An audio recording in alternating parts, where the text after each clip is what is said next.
But that's just what I think. Let me know what you think in the comments.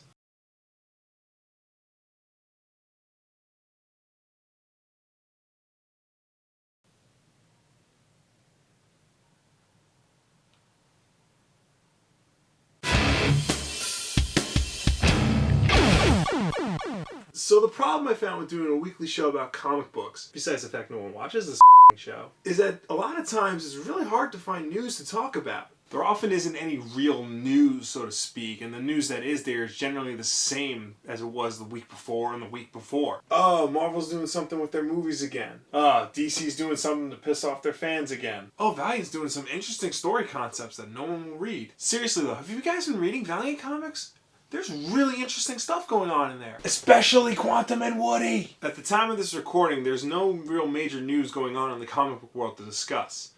But you know what?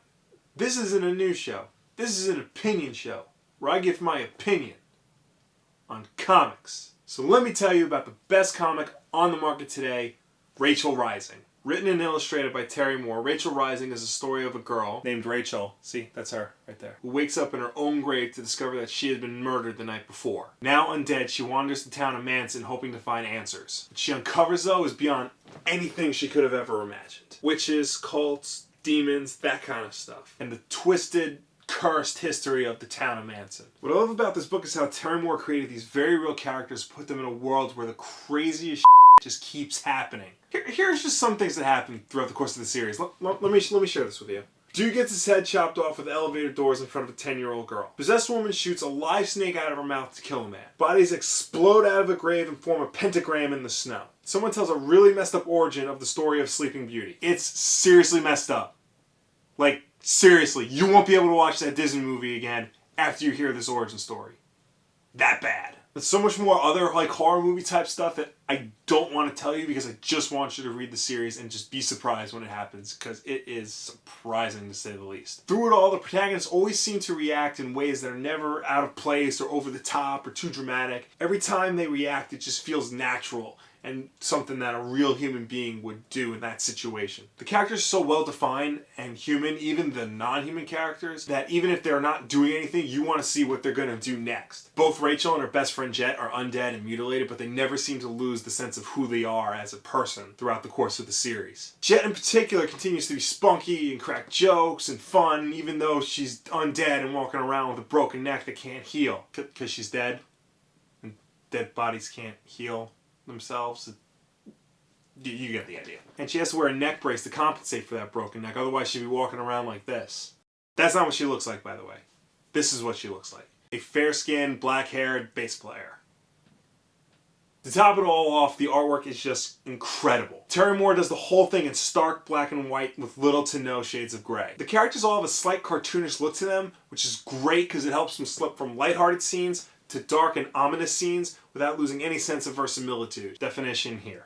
The town of Manson is just picturesque and beautiful to look at, but at the same time, very bleak and just very scary. Like, this is definitely a town you do not want to be in. It's definitely a book you need to read and experience to believe. Currently, there are 19 issues, and I believe it's supposed to end at issue 24. So there's plenty of time to catch up before the series ends. Hell, even after it ends, you can pick it up and have a great book to read without the worry of an ongoing storyline. Every issue is currently available on Comixology, and the first 3 trades, which have about 6 issues each in them, are available wherever you can get graphic novels. If you want the actual single issues like this, too bad. A lot of comic stores don't carry Rachel Rising unless they've been specifically asked for, so they're really hard to find in local shops. And they don't get reprinted either. Only the first issue was reprinted 3 times, but even then, each printing was very limited. This is a second printing of the first issue, and this was not an easy catch, believe me.